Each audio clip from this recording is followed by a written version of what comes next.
Something interesting is happening right now in the war in Ukraine. As the conflict has continued dragging on, more and more weapons and equipment have begun entering into the Russian army's hands from outside countries like Iran, North Korea, and even China. Since the invasion began, Iran has been known to have provided more than 3,700 explosive kamikaze drones they manufacture called the Shahed 136 to the Russian armed forces, which Russia has used over and over again to bombard Ukrainian energy infrastructure across the country with. The Iranians have also shared how to build these drones with the Russians, and so Russia is now known to be manufacturing hundreds of them on their own. While Iran is even further known to have plans to build a new factory producing Shahed 136s within Russia itself, which will boost Russia's production and supply of Iranian-made drones in Ukraine and Europe even further. And if that wasn't enough, the European Union just revealed in early September of 2024 that they have credible evidence that Iran has provided at least 400 short-range ballistic missiles to the Russian armed forces since the Ukraine invasion began as well. And Iran is far from the only one doing so. Ever since North Korea's leader Kim Jong-un stepped across the border and visited Russia a year ago in September of 2023, the Hermit Kingdom is believed to have transported at least 11,000 containers full of arms on trains bound for the Russian armed forces' use on the front line in Ukraine, which, according to the South Korean Defense Ministry, has included as many as 5 million rounds of artillery destined for the barrels of Russian guns, and a number of their Hwasong-11 class short-range ballistic missiles. Missiles which have already been identified to have struck Ukrainian cities and caused dozens of Ukrainian deaths. And above all, no other country has assisted the Russian war machine in Ukraine more than China has, which has provided the Russians with a vital economic lifeline by continuing to buy up Russian oil and natural gas, and by continuing to send them high volumes of what are so-called dual-use products. Things like semiconductors, machine tools, jet engines, and spare parts that can be used for both civilian and military applications, that Russia has been using to continue building out things like guided missiles and munitions for use in Ukraine. Since the invasion began, it's been estimated by the American Enterprise Institute, a think tank in Washington, D.C., that around 90% of the semiconductors that Russia has imported have all only come from China. Well, according to another report from the Brussels-based Bruegel think tank, Russian imports of Western technology like microchips have already returned back to their pre-war levels, largely facilitated through China, a fact that led the U.S. Secretary of State, Antony Blinken, to declare in April of 2023 that when it comes to Russia's defense industrial base, the primary contributor in this moment is China. With the US so heavily backing the Ukrainian side in the war with more than $175 billion in approved aid since the invasion began in 2022, it can't be helped but to see the Ukraine conflict through the lens of it being the first major proxy war of the 21st century between the two global superpowers, America and China. But the high level of cooperation that's presently going on the battlefield in Ukraine between Russia and China and Iran and North Korea too is increasingly extending well beyond throughout the rest of Eurasia as well.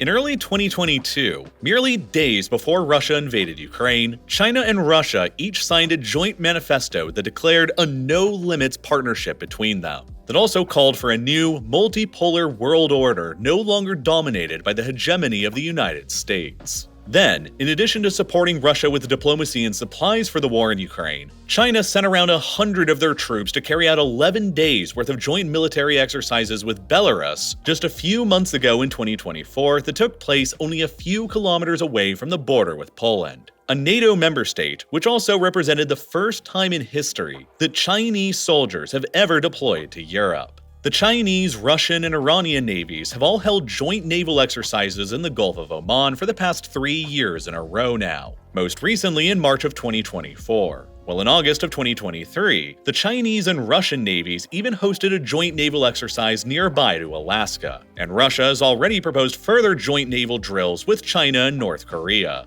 In June of 2024, Russia and North Korea made history by signing into ink a brand new mutual defense pact, the first of its kind since the Cold War era that now legally binds Russia and North Korea together to support each other militarily if either one of them comes under attack. Russia and Iran appear imminently on the brink of signing their own new strategic partnership agreement soon. And after the US government gave the Ukrainians the green light to begin using American-made weapons on Russian territory, US intelligence agencies began warning that Russia was considering to retaliate by providing advanced anti-ship missiles to the Houthis in Yemen. an Iranian-backed proxy that's been attacking merchant shipping in the Red Sea linked to Israel, America, and Britain since last year, showing evidence that Russia is beginning to support Iran's interests in the Middle East more directly as well. All have increasingly become members of the same international blocs as well, with Iran formally joining the BRICS grouping in 2024, Iran signing a new free trade agreement with the Russian-led Eurasian Economic Union in December of 2023, and Iran's joining of the China and Russia-led Shanghai Cooperation Organization just a few months before that, in July of 2023.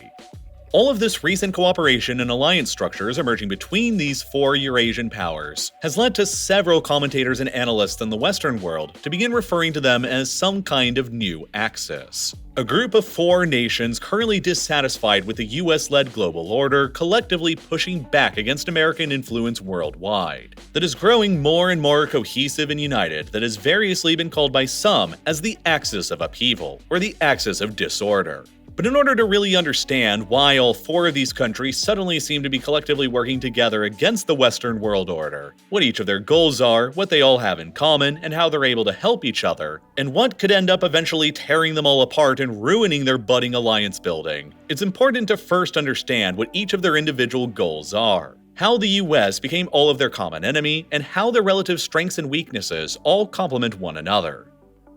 You see, all four of these powers maintain revisionist geopolitical objectives that the current world order, dominated by the United States and friends, will simply not tolerate. Russia is currently trying to conquer Ukraine and has already invaded and occupied roughly 20% of Georgia's territory as well, as the Kremlin seeks to establish its dominance across the territory of the former Soviet Union. China has been open about its desire to establish a firm control over Taiwan, by force if necessary, while Iran has for decades been open about its desire to destroy the state of Israel from existence, and to topple the various pro-Western monarchist regimes in the Muslim world like Saudi Arabia, the UAE, Bahrain, and Jordan. While North Korea has never given up on its ultimate ambition to one day unify the Korean peninsula under its control that would necessitate the destruction of South Korea. The US is seen by all four of these powers as the ultimate protector of states or regimes that they would like to see destroyed, like Ukraine, Israel, Saudi Arabia, Taiwan, and South Korea. Through its own overwhelming military power and bases all around the world and through its formal alliance structures like NATO, and America's treaty allies in the Pacific like Japan, South Korea, the Philippines, Australia, and New Zealand, America has been able to effectively contain the ambitions of all four of these states for decades now. And so, all four of them have an interest in rolling back American influence in each of their respective theaters, and all four view the United States as their primary enemy for the moment, standing in the way of their goals. Meaning that each essentially views each other right now by the old axiom, the enemy of my enemy is my friend. And to an extent, they're all being forced to collaborate together because of US financial sanctions and trade restrictions that have been imposed against them, eliminating their abilities to trade or conduct business with the Western world. Iran and North Korea have both been suffocated under heavy American sanctions and trade restrictions for a very long time, owing to North Korea's successful nuclear weapons program and ICBM tests, and Iran's attempted nuclear weapons program and its support of proxy and terror forces across the Middle East. These sanctions have prevented both countries from acquiring modern Western technology and have left their military forces languishing with long outdated equipment, with the North Korean Air Force still entirely made up of old Soviet-era aircraft, and the Iranians still flying the ancient American aircraft from the 1960s and 70s that were provided back when Iran was still ruled by the pro-Western Shah. The rivals in South Korea and Israel are substantially better armed and militarily capable than they are with the latest American and Western equipment, which is why they've resorted to acquiring nuclear weapons and investing in unconventional warfare instead, like Iran's network of proxy forces throughout the Middle East. They also each have had chronic shortages of raw materials and other resources due to decades of Western sanctions. Iran has suffered from chronic shortages of computer chips and plastics and cars that has devastated their manufacturing sector, while North Korea has suffered from rampant shortages of fuel, food, and technology as well. And they've dealt with an economy that's even more crippled than Iran's has been because, unlike Iran, North Korea just doesn't have massive amounts of oil that they can still sell to some people abroad. With their limited resources and technology and their geographic separation, Iran and North Korea were not really able to effectively collaborate or work together on very much until fairly recently, and each was, and still remains, highly dependent on China just in order to survive. With Iran's ability to sell its oil to most of the world crippled by targeted Western sanctions, Iran has had no other choice but to sell a whopping 90% of all of their oil exports exclusively to China, and at a steep discount of up to 15% off the global market price, since China is in the position to drive a hard bargain as one of the only countries in the world actually willing to do business with them.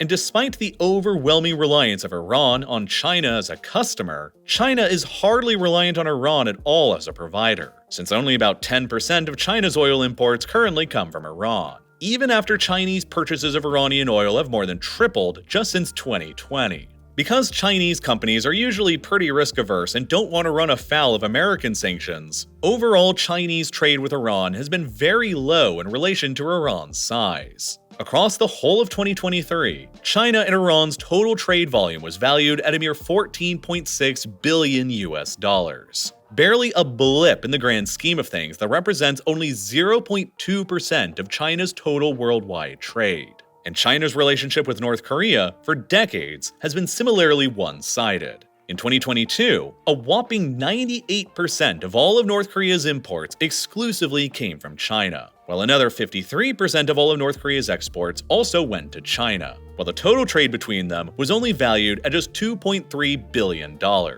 making Elon Musk's purchase of Twitter equivalent to nearly 20 years worth of Chinese-North Korean trade volume, to put it in a perspective. China's only interest in North Korea, really, is as keeping it just stable enough to survive as a valuable buffer state between itself and the US military and allies in South Korea. And even though China and North Korea have each maintained a mutual defense pact of their own for decades now, China has long been agitated by North Korea's nuclear weapons program and belligerence on the Korean peninsula, which Beijing views as destabilizing actions that only encourage South Korea and Japan and others to move closer towards the United States. As a result, none of these four states were really particularly close with one another, yet alone allies in the post-Cold War world until very recently, when everything suddenly began to change after Russia invaded Ukraine for the first time in 2014 and seized Crimea, and started coming under limited Western sanctions. And after the US backed out of the Iran nuclear deal in 2018 and reimposed a full trade embargo on Iran in 2020. And especially after the Russians launched their full-scale invasion of Ukraine 2 years later and crossed their own Rubicon in the process, irreversibly scorching their relationship with the Western world and turning Russia into the same kind of anti-Western pariah state like Iran and North Korea had already been for decades.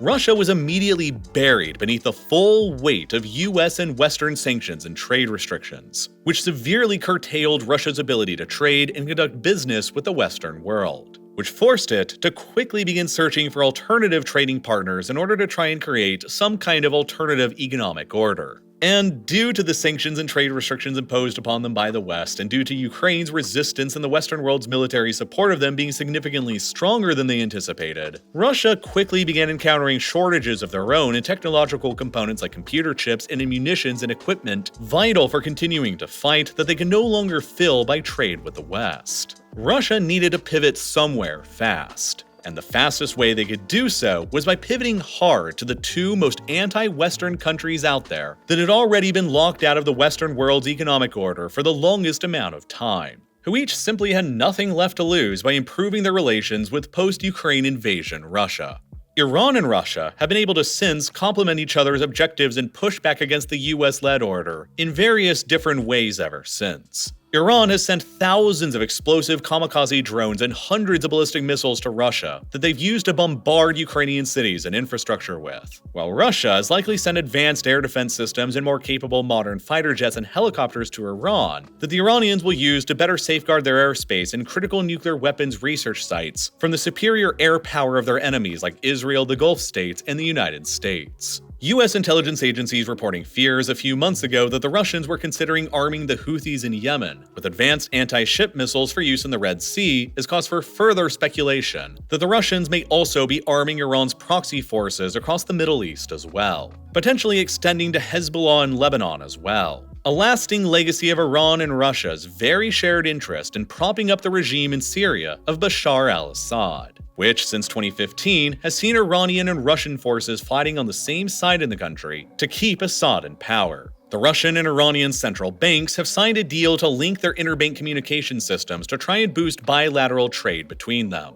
And they've also agreed to conduct trade in their own local currencies in an attempt to put their economic transactions outside of the reach of US enforcement. While Russian investments have also surged in Iran to the point where it became by far the largest source of overseas direct investment in Iran by 2023, taking up 2/3 of all foreign investment in the country for that entire year. And economically, Iran and Russia have recently restarted negotiations to extend and flush out what they call the International North-South Transport Corridor, or INSTC as well. A 7,200-kilometer-long network of freight railways, highways, and maritime shipping routes designed to improve Russian-Iranian bilateral trade and to grant Russian exports like oil and grain a viable export route to increasingly valuable markets in India and China that avoids NATO-controlled choke points like the Turkish Straits. Already, even without the INSTC being completed, the US will struggle to fully stop bilateral Russian and Iranian trade across the landlocked Caspian Sea, over which Iran and Russia are currently able to ship each other weapons with little, if any, US ability to actually stop them, since America has virtually zero influence anywhere around the sea since it's landlocked in the middle of the Eurasian continent. By supporting Russia's war in Ukraine, Iran is able to distract American focus from their own objectives in the Middle East against Israel and the Gulf states. While at the same time, by supporting Iran and its proxies, Russia is able to conversely distract American forces away from Ukraine, dividing America's attention across two different theaters of operations.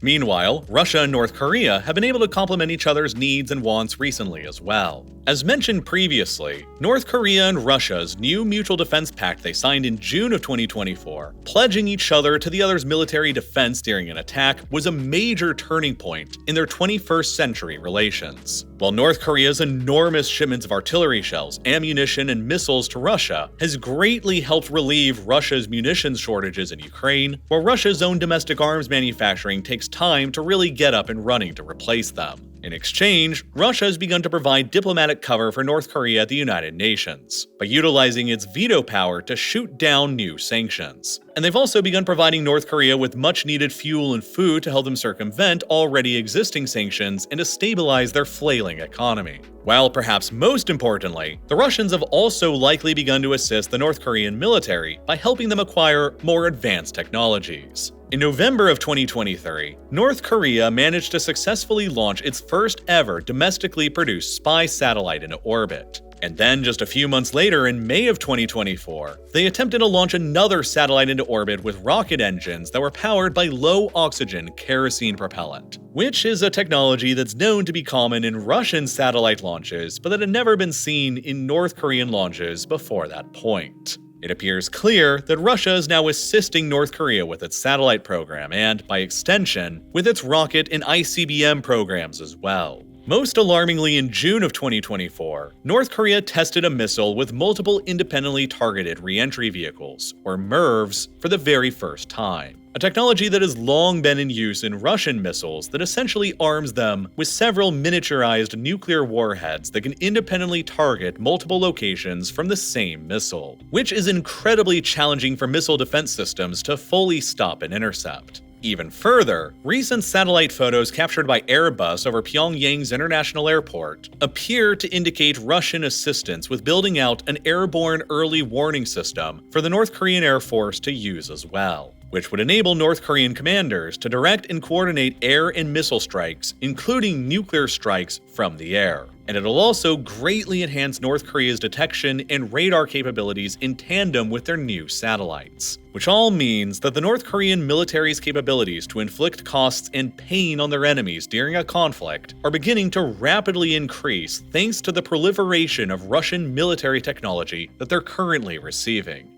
However, it's also important to understand that out of the four potential members that are often talked about in this hypothetical axis, it is Russia who is the primary one incentivized in building it. And it's so far primarily just an emerging alliance between them, North Korea, and Iran, with a much more hesitant China still largely sitting out on the sidelines that'll determine the course of the entire relationship going forward. Whether it evolves further into a true alliance or axis, or whether it slowly just begins to erode away. You see, whereas Russia, Iran, and North Korea have all firmly become pariah states to the United States and its Western allies in their version of the global order, China has still yet to actually double down and take their same kind of a leap. And that's largely simply due to raw economics and the fact that China benefits from the current Western-dominated order far more than Russia, Iran, or North Korea do. Even though Chinese trade with Russia has increased dramatically since the Ukraine invasion to reach an all-time high of $240 billion for the year in 2023, China's trade relationship with Russia still only represents a puny 4% of their overall worldwide trade, while Russia's trade relationship with China now represents a significant 33% of their own worldwide trade.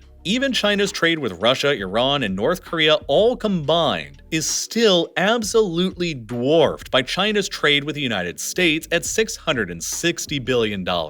and with the EU at nearly another $800 billion more. Meaning that China's trade value with the US and EU is still a whopping 6 times higher than it is with Russia, Iran, and North Korea combined. This makes China much more heavily invested in the current world order and Western trade relationships than Russia, Iran, or North Korea are, who have all basically been forcefully severed from the Western economic order and forced into working together with no other alternative. China still has options for now, and while it has begun preparing itself for a possible world of economic pain and crippling sanctions in the future, if the situation over Taiwan eventually evolves into a full-blown crisis, that Rubicon of Beijing's hasn't yet been crossed, and until it does, China will balance itself between the lucrative economic relationship with the West and the lucrative geopolitical relationship with Russia, Iran, and North Korea. And China will likely only fully commit to the others if and when they eventually decide to double down on an invasion of Taiwan that will finally turn them into another anti-Western pariah state with little other alternative. This all ultimately means that the evolving relationship between Russia, China, Iran, and North Korea, at least for now, remains far from an actual alliance of states resembling something like NATO. They share some unified goals like rolling back American influence around the world, but they also have many divergences, opposed interests, and mutual suspicions that will prevent them from ever truly committing all the way towards a more formal alliance. And it mostly all revolves around China. China's unequal relationships with all of them, and China's unwillingness to actually fully commit to any of them. After all, as it stands now, the only solid alliance agreements between any of them are between Russia and North Korea and between China and North Korea, but not between Russia and China, while Iran doesn't have any such firm alliance agreements with any of them. Let's start by outlining the difficulties in the China-Russia relationship, which is arguably the strongest bond between any of the four and still very problematic anyway. China is, effectively, satisfied with the current status quo in their relationship with Russia, especially since whatever outcome ultimately happens in Ukraine, China will stand to benefit. This is because, on the one hand, the longer the war in Ukraine drags on for, the weaker it'll keep making Russia due to continued losses in troops and equipment and continuing worsening relations with the West. And so, the more and more dependent Russia will come to grow on China just in order to survive. Already, the explosion in trade between China and Russia since the Ukraine war broke out has largely only served Chinese interests at the expense of the Russians. After Western companies began fleeing Russia en masse after 2022, Chinese companies flooded into the void to replace them and began crowding out Russia's own domestic industries, with a notable example being Russia's auto industry. Between 2022 and 2023, China's share of the new car market in Russia doubled from about 30% to 60% of the total nationwide market, which has since transformed Russia into the world's largest importer of Chinese cars, and crowded out Russia's own domestic car industry in the process that can't compete with China while placed under such heavy and restrictive sanctions by the West. Moreover, in addition to China coming to dominate countless markets in Russia from automobiles to computer chips to machine tools, the Russians have also come to rely extremely heavily on China as a customer for their own raw materials, like oil and gas, just like Iran, because practically nobody else will buy from them, which has only given China even more leverage to squeeze Russia out on prices. After the Western world began banning imports of Russian oil and gas, Russia began pivoting its energy supplies to Asian countries like China and India. And Russian oil exports to China consequently surged by 24% between 2022 and 2023, to the point where about 45% of all of Russia's oil exports were traveling to China, roughly the same ratio that had been traveling to Europe before the Ukraine invasion began. This suddenly transformed Russia into the #1 largest supplier of oil to China, with Russian imports taking up roughly 19% of China's total oil imports as of 2023. A ratio that's unlikely to climb up any higher, since China maintains an informal policy of restricting any one supplier of resources to no more than 20% of their total, in order to maintain a diversity of supply. And since Russia, and Iran as well for that matter, can't sell their oil to many other countries besides China, China is able to play hardball on the price and has been able to negotiate their supplies at about a $15 to $30 discount a barrel from them off the global market price, which China is then able to process into cheap refined fuel and petrochemicals and sell abroad for a tidy profit, enabling China to gain oil for cheap, while Russia and Iran gain at least some kind of economic lifeline to keep them afloat. But it's not just oil that Russia has been forced to sell to China for much cheaper than what they used to get from Europe. It's also natural gas. Russia already has one major natural gas pipeline called the Power of Siberia pipeline that links large fields in the Far East directly to China, but it doesn't export very much. In 2020, it only exported 10 billion cubic meters of gas to China throughout the whole year. And since the Ukraine invasion began, they've only managed to increase that total to about 38 billion cubic meters a year that's expected by 2025. While another extension they have planned on the pipeline is expected to add another 10 billion cubic meters a year by 2029. However, that's only a fraction of the amount of natural gas that Russia used to sell to Europe before the Ukraine invasion, which in 2021 stood at a total of about 180 billion cubic meters throughout the year, nearly 5 times more than what it's currently managing to export to China. With no other pipelines connecting Russia's massive gas fields in Siberia to anywhere else other than Europe, and with Western sanctions ensnaring the country's LNG projects in the Arctic by restricting their access to funding and crucial technology, Russia's only available options to get more gas to new markets like China is by either building out new pipelines or by developing their own liquefied natural gas business without the help of the West, neither of which are good options.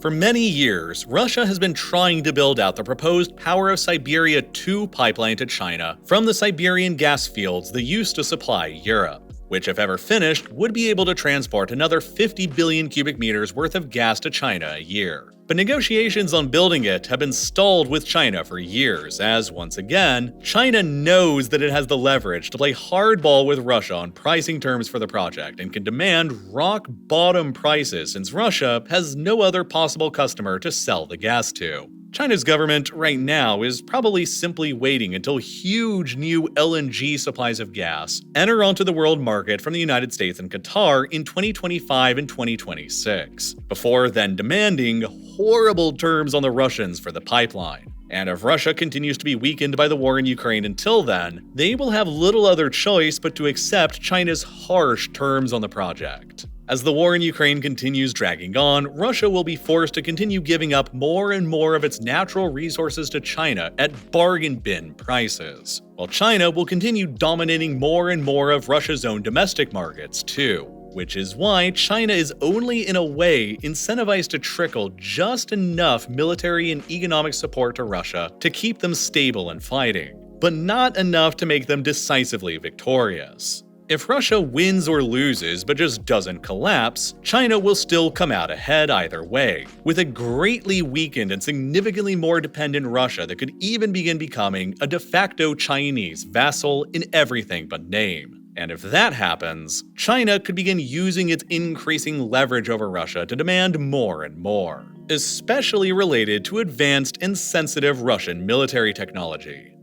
Just as North Korea has already done in exchange for their military support to Russia, China could begin demanding technologies from Russia that they currently lag behind in, like in hypersonic missile tech or in submarine nuclear propulsion tech, that they could combine with their own manufacturing prowess to begin challenging the US Navy's supremacy around Taiwan even more than they've been able to do already. And even if the war in Ukraine expands beyond Ukraine's borders into another European country that drags in NATO and the US into an even deeper conflict in Europe, the better for China, since the more focused Washington will get on defending Europe, the fewer resources and attention it'll have to spare to dedicate to a parallel crisis in East Asia evolving around Taiwan, granting China more room for strategic flexibility within their own theater. From Beijing's perspective, the worst thing that could happen would be an immediate ceasefire or peace agreement in Ukraine that ends the fighting and ends Russia's vassalization process. Because, rather than becoming Russia's true ally, China would simply prefer to force Russia into the position of becoming a tributary state, like from the Ming Dynasty era that opens up all of Russia's natural resources, technology, and arms industry to China for as cheaply as possible, while distracting the US and Europe as much as possible at the same time. Which is the true win from Beijing's perspective that the Western world will struggle to ever stop. In order to actually stop the process of Russia falling into becoming China's vassal and to pull them apart from one another, the West will have no other choice but to compromise on Russia's quest for Ukraine.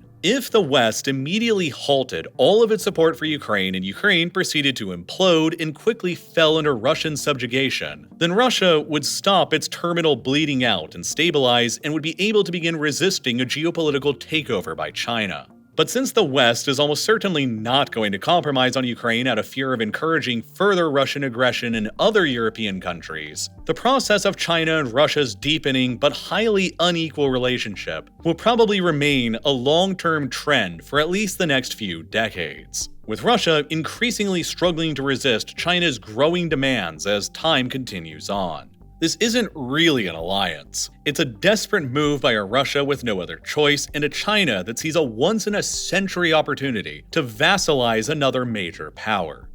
China also almost certainly is annoyed by Russia's increasingly close relationship with North Korea, too. China remains worried that Russia's defense pact with North Korea and increased military assistance with them might increase the Kim regime's confidence and aggression, which could permanently alter the regime's risk-making calculus and decision-making. Already just this year, in light of their growing alliance with Russia, North Korea has amended their constitution to declare South Korea as their principal enemy, while Kim even further declared that the eventual peaceful reunification of Korea has now become impossible. These developments have led some well-respected North Korea analysts, like Robert L. Carlin and Siegfried S. Hecker, to declare in an essay written earlier this year that the situation on the Korean peninsula is more dangerous today than it has ever been at any time since early June of 1950, immediately before North Korea decided to invade South Korea and started the Korean War. They wrote in their essay that they believe Kim Jong-un has already made the strategic decision to go to war with the South, and the only question is when.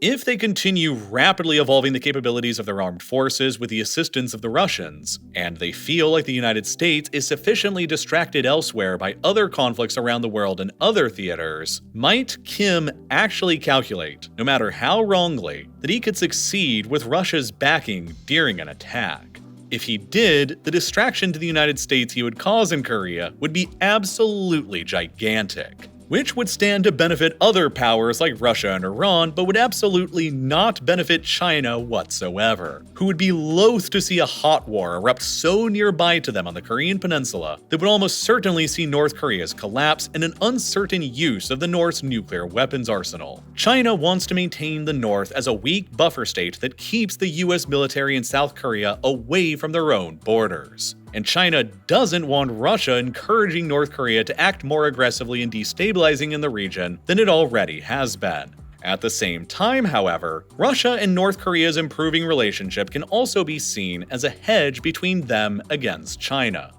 China is only incentivized to keep Russia and North Korea relatively strong, but only just strong enough to where Beijing can exploit their strengths and capabilities against the US and the West, but not strong enough to where they can establish their own center of gravity and break out from being forced into supporting roles. Russia and North Korea both know well enough that being forced into becoming Beijing's tributary states is an unstable position for them to get in the long term. China has routinely weaponized its leverage as North Korea's biggest trading partner to force the Kim regime into conforming to Beijing's interests. While China and Russia have, at best, a complicated history that includes the time when the Soviet Union and China almost went to nuclear war with one another in the late 1960s over a small territorial dispute in the Far East that remains unresolved to this day, with China's most recently released official map still showing that territory under Russian control as rightfully belonging to China, which without a doubt puts deep suspicion of China's long-term intentions in the heart of Russia. By increasing their cooperation, Russia and North Korea can not only improve their deterrence against the United States and the West, but they can also hedge their position against the risk of an increasingly domineering China.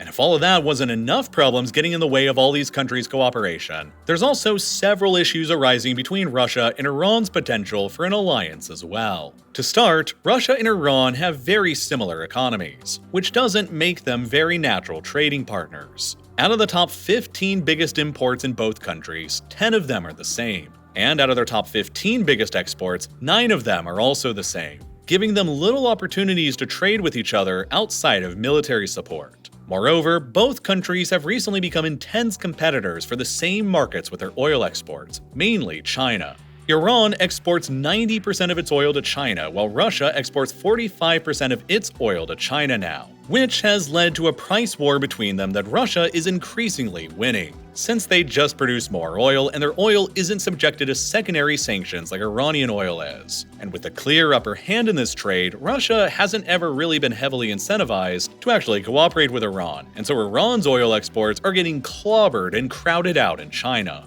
This makes their potential for collaboration on the INSTC corridor route potentially challenging, as Iran could just end up seeing it as another way for Russia to continue increasing their exports of the same exact goods to China, which will continue just crowding out Iran's market share in China and depriving them of even more cash. And even further, the two countries have recently found themselves at direct odds in the South Caucasus, where Russia recently expressed its support for Azerbaijan's proposed Zangezur corridor. Their idea to set up a self-administered trade corridor through Armenia's southern province of Syunik that would connect the Azerbaijani mainland with their disconnected exclave of Nakhchivan. Azerbaijan has attempted to negotiate this exact corridor with Armenia for years now, but as diplomacy has continually gone nowhere, Azerbaijan has routinely threatened that it could use force to establish it if necessary through another war. A future war that could end up seeing Azerbaijani forces invading and occupying some or all of Armenia's southern and remote Syunik province.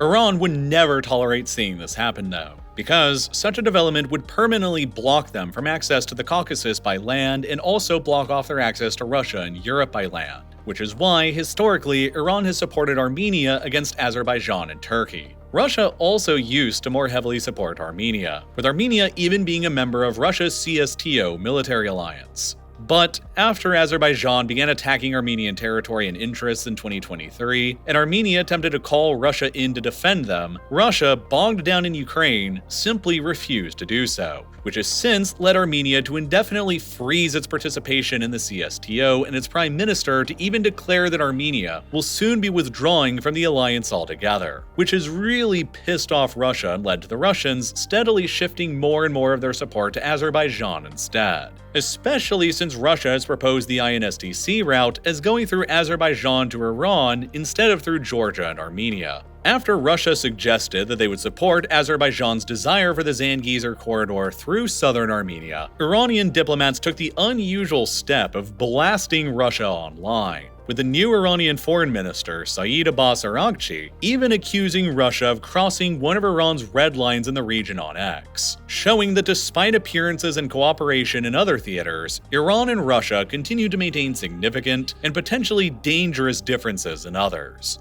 All four of the powers involved in this supposed axis of upheaval, if you can even call it that, are indeed incentivized to encourage and prolong conflicts in each other's theaters as a way of distracting the United States from their own goals in their own theater of operations. Russia is incentivized to prolong the war raging in the Middle East in order to distract from Ukraine, while Iran and North Korea are incentivized in prolonging the war in Ukraine to distract from the Middle East and the Korean Peninsula. While Russia, Iran, and North Korea would all be incentivized to support China in the event of a conflict eventually blowing up over Taiwan. By cooperating together, they can all put pressure on the United States across the world, who cannot simultaneously support every single country it champions against them at the same time, ranging from Ukraine to Israel to Taiwan to South Korea. These four countries all know that they cannot defeat the United States and its allies militarily in a one-on-one conventional fight. But by constantly harrying the United States in each of their respective theaters and keeping the United States responding everywhere, they hope that they can eventually exhaust and overwhelm the US and its allies slowly over time. So far, though, Russia and Iran are the only two out of the four that have really doubled down on their ambitions by launching wars across their respective theaters. But all four would, in a sense, like to eventually see Russia emerge victorious in Ukraine,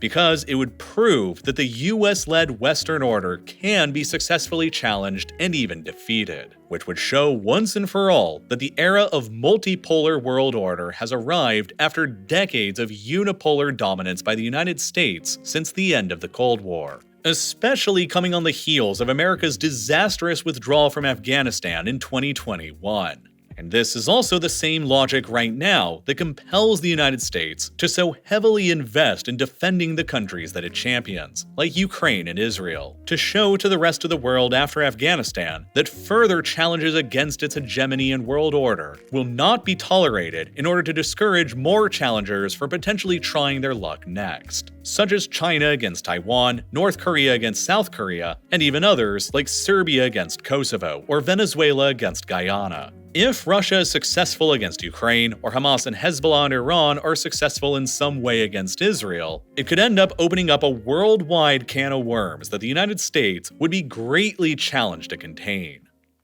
Russia's attack on Ukraine and Iran and its proxies' attacks on Israel have both been massive gambles that were intended by each of them to avoid the US-led world order from encircling them. And now, Iran and Russia's support for the other in their respective theaters feeds each other's willingness to continue escalating and getting more aggressive. Russia's military and diplomatic support to Iran and its proxies in the Middle East has certainly increased Iran's willingness to engage in more risky bouts of escalation that culminated with Iran's first ever direct attack on Israel in April of 2024. When Iran fired a retaliatory attack against Israel in response to the Israeli bombing of their embassy in Damascus that saw hundreds of Iranian drones and ballistic missiles fired at Israel itself. When there isn't any evidence that Russia in any way supported the Hamas attack against Israel that was launched on October 7th of last year that launched the current war in Gaza, it has no doubt still benefited the Kremlin anyway by heavily distracting the US military to refocus on the Middle East again.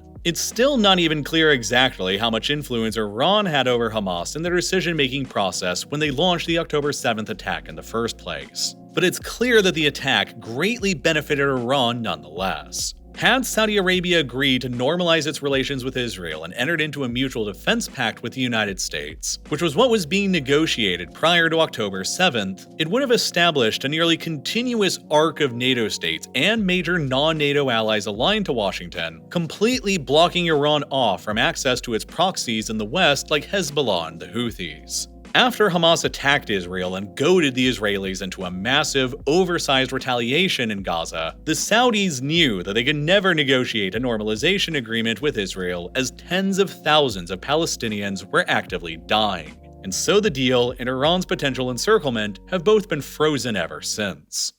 The October 7th attack itself was historically significant for multiple reasons, not least because it represented the most significant armed attack against Israel in the past half a century since the 1973 Yom Kippur War. And it saw around 7,000 combatants in Gaza, organized by Hamas, invade and attack Israeli territory. The destruction caused by their attack into Israel quickly became visible by satellites from space, and after the dust began to settle, it became evident that the attack had killed around 1,100 people in Israel and resulted in the abductions of another 250 more people back into Gaza as Hamas's hostages. It represented the single deadliest attack against the state of Israel in the country's entire history. And it led directly to Israel's massive and arguably genocidal retaliation against Hamas in Gaza that has followed ever since and is continuing to this day. I think it's very important to understand, as clearly as we currently can with presently available information and data, what exactly happened in the surge of violence around Gaza during the 24 hours that passed on October 7th, and the very long context of history that led up to those 24 hours. Because it has all led directly to everything that's currently happening in Gaza and the West Bank that you almost constantly see nearly every day on the news right now. One of the most appalling and tragic humanitarian catastrophes that has ever happened in the 21st century that has led directly to the deaths of tens of thousands. But obviously, if I made a very in-depth video covering the entire course of events that transpired on October 7th, hour by hour, the many disturbing, violent, and inherently controversial details of discussing a very recent mass casualty event that has inflamed tensions and passions from all around the world would without a doubt cause the entire video to become demonetized and age-restricted. Which I actually agree with and think is very appropriate. But it also ultimately means that YouTube's algorithm, which is designed to show you videos alongside of ads to make money, would never promote the video to you in your feed. Which means that there's just simply no way that you would ever see it here on this site at all. And that's why instead, I created yet another full-length companion video to this one in my ongoing Modern Conflict series that covers, to the best of my ability, the entire course of events and explanation into what happened during those 24 hours on October 7th between Gaza, Hamas, and Israel. And I uploaded it directly to Nebula, where you can go and watch it right now. As I'm sure you've probably already heard by now, Nebula is the home of tons of exclusive ad-free content like my entire Modern Conflict series, with more than 30 other full-length exclusive videos over there that you can go and watch right now, covering dozens of recent major wars and conflicts that'll help you stay up to date on what's going on in our world and why. From this hour-long video covering the entire history of the Israel-Palestinian conflict prior to October 7th to catch you up to speed on the decades of historical context that led up to the attack, to these 6 videos covering the history and progression of the ongoing Russian invasion of Ukraine, to these videos covering the history of America's wars against Al-Qaeda in Afghanistan and the international coalition against ISIS, and many more with brand new episodes releasing every single month. And even better, I also recently started another completely new monthly series on Nebula called War Room, which will track all of the latest breaking geopolitical news developing from conflicts around the world, and break them down into a single, easily digestible monthly video briefing series that'll help you stay even more up to date and informed on what's currently happening around the world and why.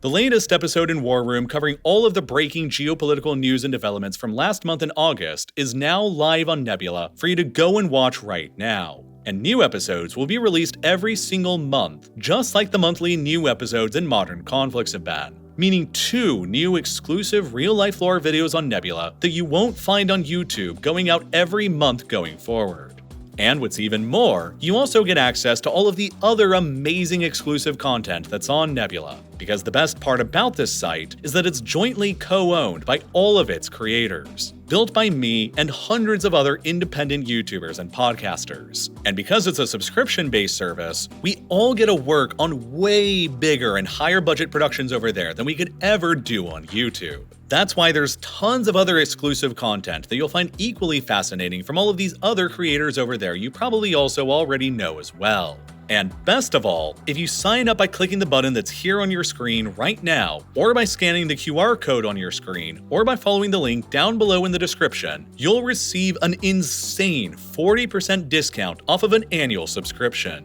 which means it'll only cost you $3 a month or $36 a year for all of this awesome exclusive content from myself and hundreds of other independent creators, with even more stuff getting added every single month. It is the absolute best way to help support what I'm doing here on Real Life Lore, and as always, thank you so much for watching.